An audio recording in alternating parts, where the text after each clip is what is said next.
Pinaalam po ang pagdating ng ating punong lungsod, Mayor Vico Sotto at ang mga kasapi ng sangguniang panlungsod sa pangunguna po ng ating Vice Mayor, Dodot Jaworski.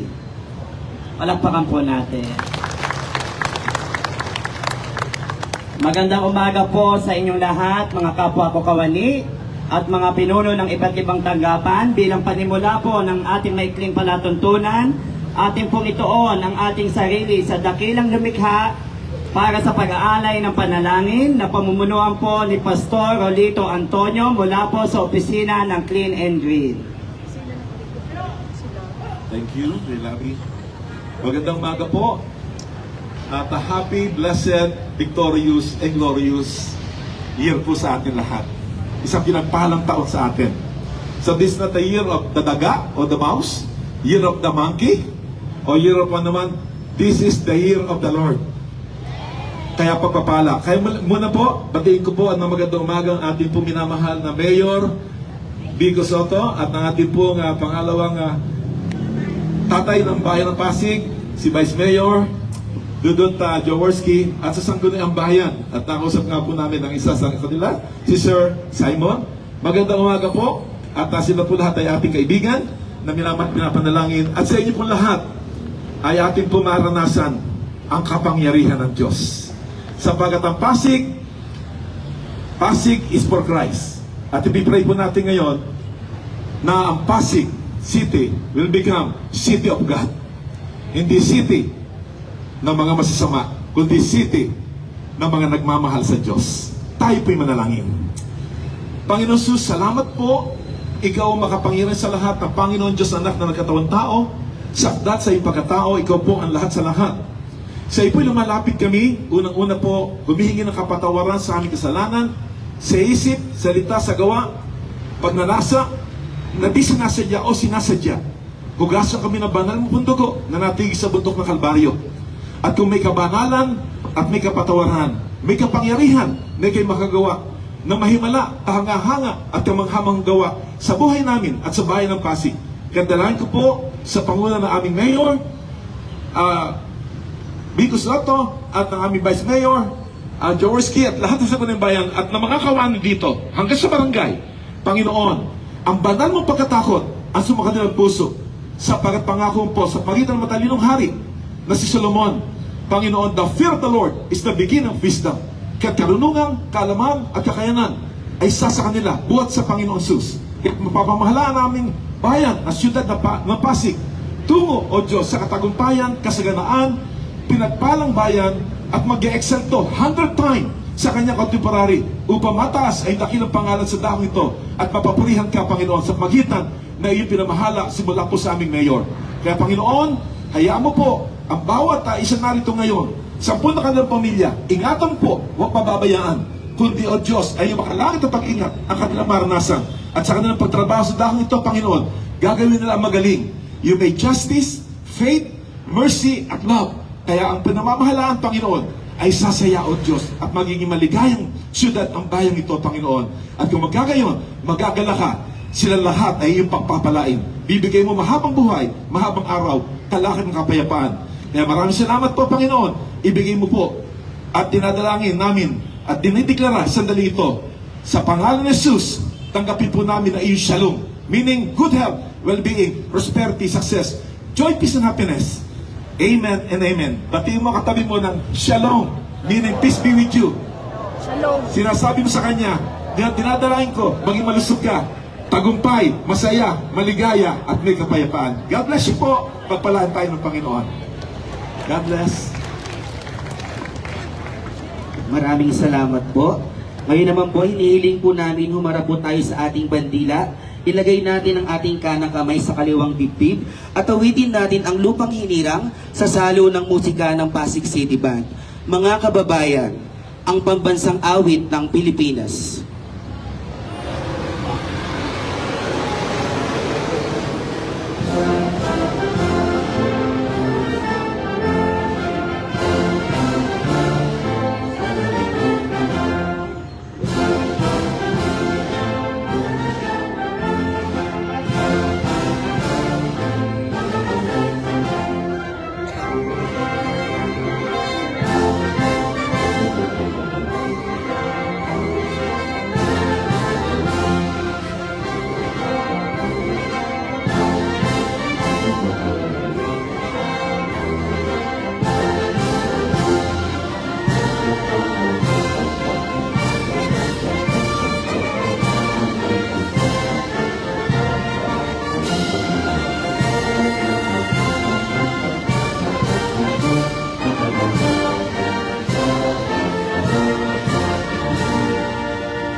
manatili po tayo nakaharap sa ating bandila para sa panunumpa sa watawat ng Pilipinas na pangungunahan ni Miss Rachel Rose G. Tala mula sa Clean and Green.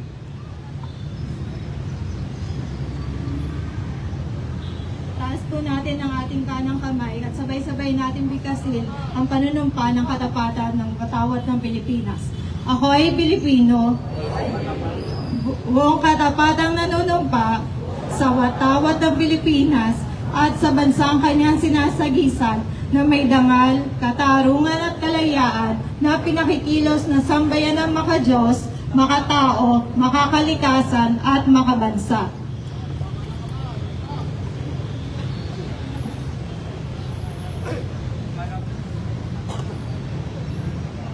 Umaga po tayo sa bandila ng lungsod ng Pasig at sa pagkakataong naman pong ito, awitin natin ang buong sigla, ang Marcha ng Pasig sa saliw ng musika ng Pasig City Band.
Para naman po sa panunumpa ng Lingkod Bayan na pangungunahan po sa atin ni Aloha Alcano mula po sa opisina ng Senro. Itaas ang kanang bahagi ng kamay para sa panunumpa ng Lingkod Bayan. Ako ay isang Lingkod Bayan. Pangangalagaan ko ang tiwalang pinagkaloob ng mamamayan. Maglilingkod ako ng may malasakit, katapatan, at kahusayan ng walang kinikilingan. Magiging mabuting halimbawa ako at magbibigay ng pag-asa at inspirasyon sa aking kapwa Lingkod Bayan. Lilinangin ko ang aking sariling kakayahan upang sa lahat ng panahon ay mapaglingkuran ko ng buong kahusayan ang sambayanan. Hindi ako makikibahagi sa mga katiwalian sa pamahalaan. Pipigilan at isisiwalat ko ito. Sa pamamagitan ng tama at angkop na pamamaraan.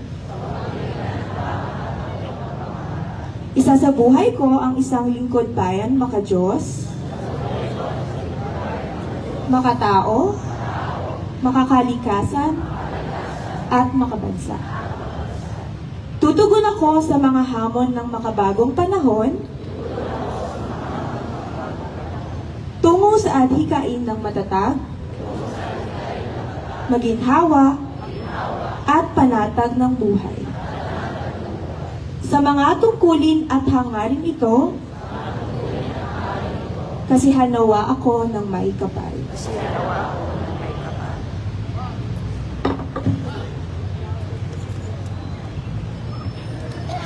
National Observance. Ngayon po ay ginugunita natin ang mga sumusunod. Best Times Philippines Week, Proclamation Number 758, Series of 2005. Children's Day, Proclamation Number 552, Series of 1959. Day of Sanctity and Protection of Human Life, Proclamation Number 490, Series of 2003. Zero Waste Month, Proclamation Number 760, Series of 2014. Maaga naman po sa ating awarding, Top 5 Performing Award. Tinatawagan po natin sina Sir R.B. Chan, Miss Malung Buenape mula po sa HRDO.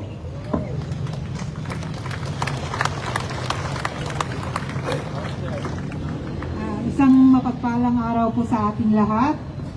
Ang Praise Committee o Program and Awards and Incentive for Service Excellence ng Pamahalang Lungsod ng Pasig sa pamamagitan ng Executive Order Numbers PCG 07, Series of 2021 ay nabuo at naglalayon na may ipatupad ang makapagbigay ng parangal at insentibo sa natatanging kawani. Binubuo ang komite sa pangunguna ng ating kagalang-galang punong lungsod, Victor Mare Gisen Soto bilang Chairperson, Ms. Elvira Flores, City Human Resource Development Officer bilang Co-Chairperson, mga miyembro at kinatawan nito. Nakapaloob sa Executive Order Number PCG 27, Series of 2023, ang pagbuo ng Top Performing Office Recognition Program sa lungsod. Sa ilalim nito, ang Top Performing Office Award ay binibigay sa mga nangungunang unit ng organisasyon batay sa pagtugon sa mga performance target ng organisasyon at iba pang pamantayan. Nilalayon nito palakasin ang moral, pagtutulungan, interes, kooperasyon at partisipasyon ng mga individual na empleyado bilang bahagi ng unit ng organisasyon upang maisakatuparan ang kanilang mga layunin sa loob ng isang taon. At upang matukoy ang top performing offices, ang iba't ibang opisina sa pamahalaan ng Luzon ay niranggo batay sa mga kriteria na sumusunod. OPCR or Office Performance Commitment Review ng Fiscal Year 2022, Office Compliance, Client Feedback, Regional, National at International Awards, at Local Chief Executive Arbitrary Decision. Ang top 5 performing offices batay sa final ranking ay makakatanggap ng multi-core heavy-duty graphics laptop. Kakaroon din sila ng salo-salo together bilang karagdagang insentibo sa nanalong departamento o opisina. At para sa bawat aktibong kawani na magiging top 5 performing offices na mayroong 2 PS o Very Satisfactory rating noong 2022, naghihintay ang gift certificate for 2,000 pesos sa bawat isa. Makukuha na ito mamayang alas 10 ng umaga hanggang alas 3 ng hapon sa tanggapan ng HRDO. Ikagawa din po sa top 5 performing offices ang Plaque of Recognition at Certificate of Award para sa multi-core laptop. Akin naman po babasahin ang nilalaman ng Plaque of Recognition. City Government of Pasig, Plaque of Recognition is hereby awarded to, sa office na nanalo po, for being top performing office in recognition of their exemplary work, performance, and dedication to duty. Their invaluable contribution in efficient and effective responses to the needs of both the citizens and the city exemplifies the quality of service true to the vision and mission of Pasig City. Given this 8th day of January 2024 at the Pasig City Hall Quadrangle, Pasig City, signed Victor Maregisen Soto, City Mayor. At para naman po sa award, Certificate of Award para sa Multi-Core Heavy Duty Graphics Laptop. City Government of Pasig, this Certificate of Award for Multi-Core Heavy Duty Graphics Laptop is hereby presented to, sa pangalan ko ng nanalong office, headed by Department Head, as a gesture of gratitude for being the top performing office. Their unwavering commitment to duties and invaluable contribution in delivering efficient and effective service to both the citizens and the city are highly commendable. This achievement is testament to the consistency of the quality of service that aligns with the mission and vision of the Pasig City. Given this 8th day of January 2024 at Pasig City Hall, Pasig City, signed Victor Mare Soto, City Mayor. At ngayong umaga, ating na pong kilalanin at parangalan ang top 5 performing offices ng City Government of Pasig para sa taong 2022. Upang igawad po ang plaque of recognition at certificate of award at para sa photo opportunity, tinatawagan po natin sa harapan sina Mayor Vico Soto at Vice Mayor Nolot Jaworski at para i-assist po ang ating City Council sa pagbibigay ng award. Let's begin the awarding with the top 5 performing office. Mula po sa Business Permit and License Department, BPLD. Sa pamumuno po ni Ms. Melanie B. De Mesa.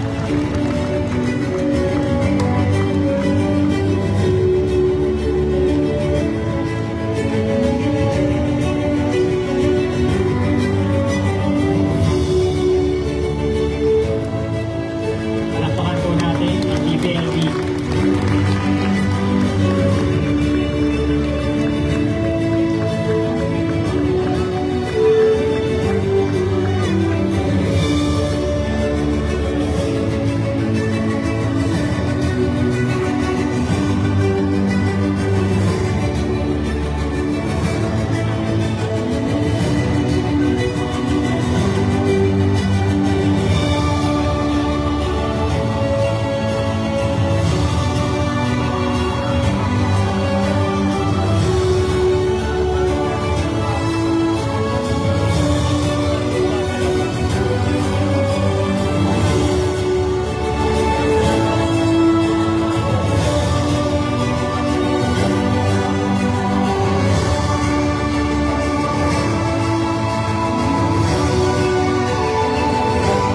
At next naman po, ang top 4 performing office ay ang City Health Department sa pamumuno ni Dr. Joseph R. Panaligan.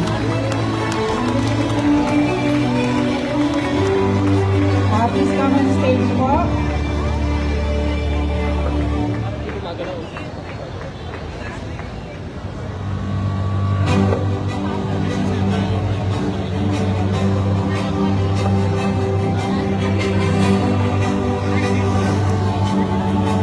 Palakpakan po natin at congratulations po sa City Health Department.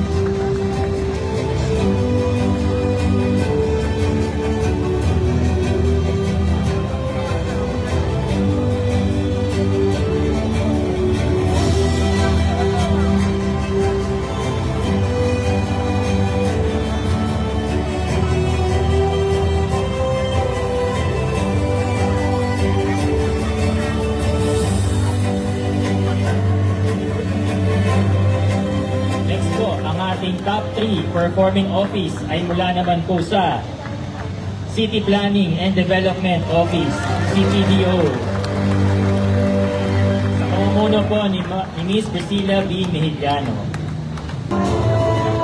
And now we now have the 2 top 10 performing office mula sa Ugnayan sa Pasig Office.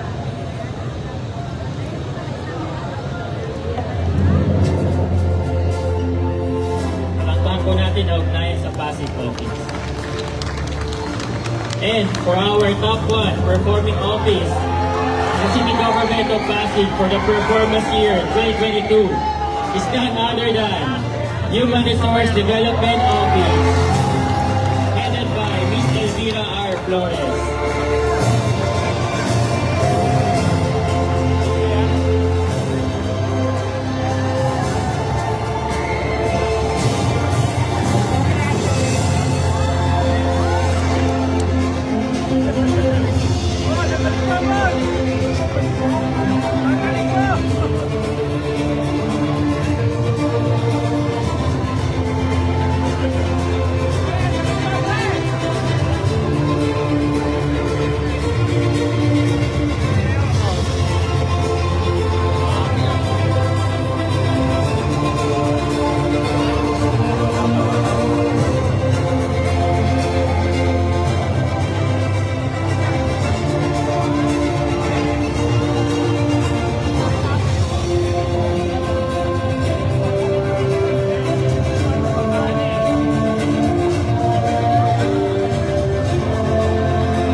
top 5 performing offices para performance year 2022. Tunay ang ipinamalas ninyo, mahusay at ektibong pagtugon sa mga pangangailangan ng lahat ng Pasigueño at sa buong lungsod. Lubos po ang pasalamat ng lungsod sa inyong suporta at makabuluhang kontribusyon sa paglilingkod sa City Government of Pasig. Naway maging inspirasyon po ito sa lahat at maging halimbawa na lalo pagbutihin ang kalidad ng serbisyo na naaayon sa bisyon at misyon ng lungsod Pasig. Pasig City is proud of you. Muli, palakpakan po natin ang galing ng Pasig. Maraming salamat.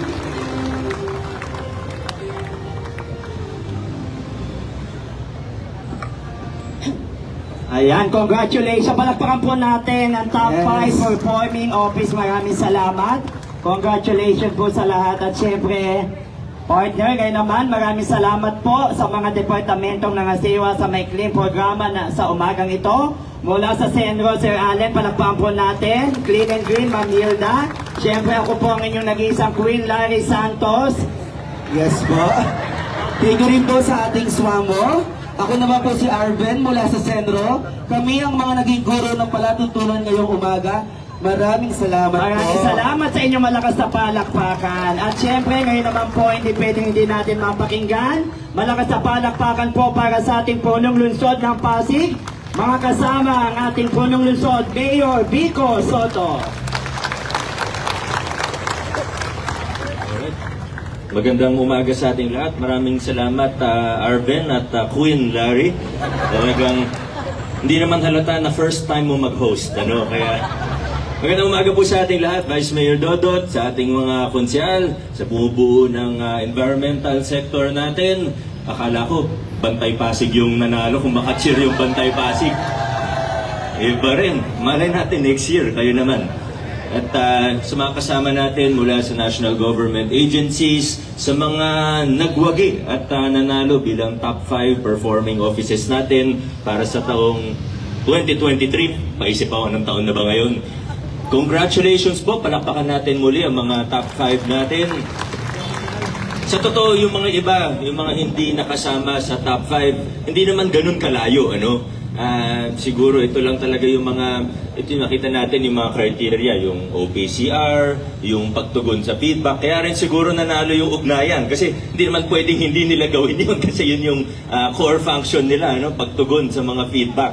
Inataon, ito yung second na criteria natin at pati sa OPCR nila, yun din yun. Kaya talagang magna-number 2, kung hindi number 1. Pero yung mga iba po, medyo malapit lang. Alam nyo, ito pong ginagawa natin na kasama ito sa rewards and recognition natin.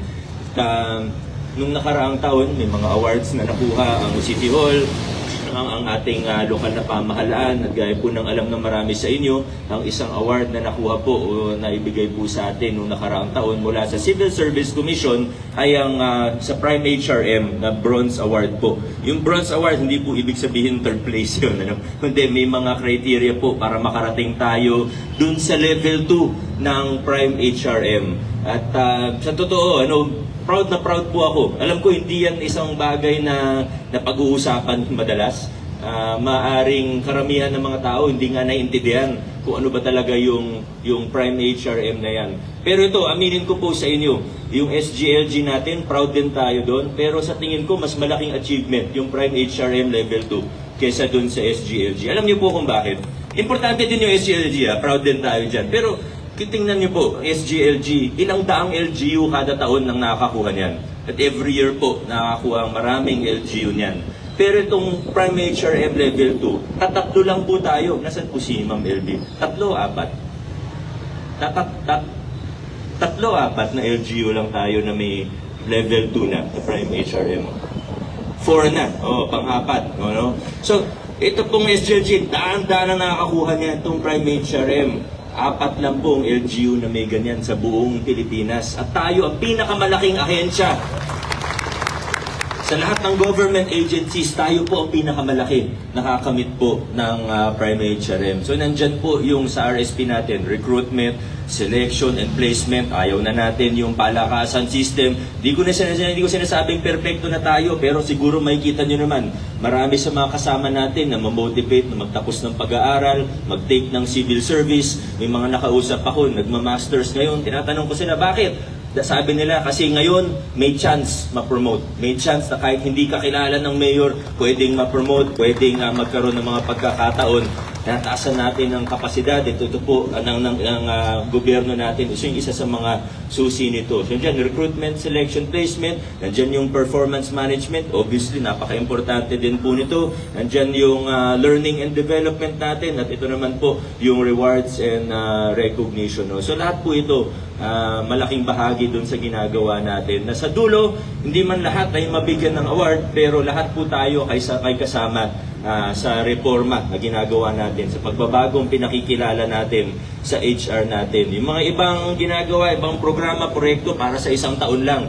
Pero yung pagbabago na ginagawa natin sa larangan ng human resources ay pamatagalan, tinataasan natin ang kapasidad ng ating lokal na pamahalaan, yung antas at kalidad ng serbisyo ng ating pamahalaang lungsod. At yan po ay may iwan natin yan, panghabang buhay, long term, yung mga benefits ng pagbabago o reforma na pinakikilala natin. Kaya sana patuloy nating suportahan yung mga pagbabago at reforma na ginagawa natin sa larangan ng human resources. Muli po, maraming salamat sa lahat. Salamat sa mga kasama natin sa tinatawag nating Praise Committee at sa lahat po ng departamento, opisina, sa bawat kawani ng ating pamahalaan. Maraming salamat sa mga nakakuha ng top 5. Congratulations. Pero para sa mga hindi nakakuha, baka next year, this year, konti na lang. Yung mga iba, talagang something% na lang makakapasok na sila sa top 5. So, good luck sa lahat. Pagpatuloy natin, award man o hindi, pagpatuloy natin yung mga magandang ginagawa natin, lalo na sa mga pangmatagalang pagbabago na pinakikilala natin sa ating pamahalaang lungsod. Maraming salamat. Congratulations. Adjourn na po tayo. Magandang umaga po.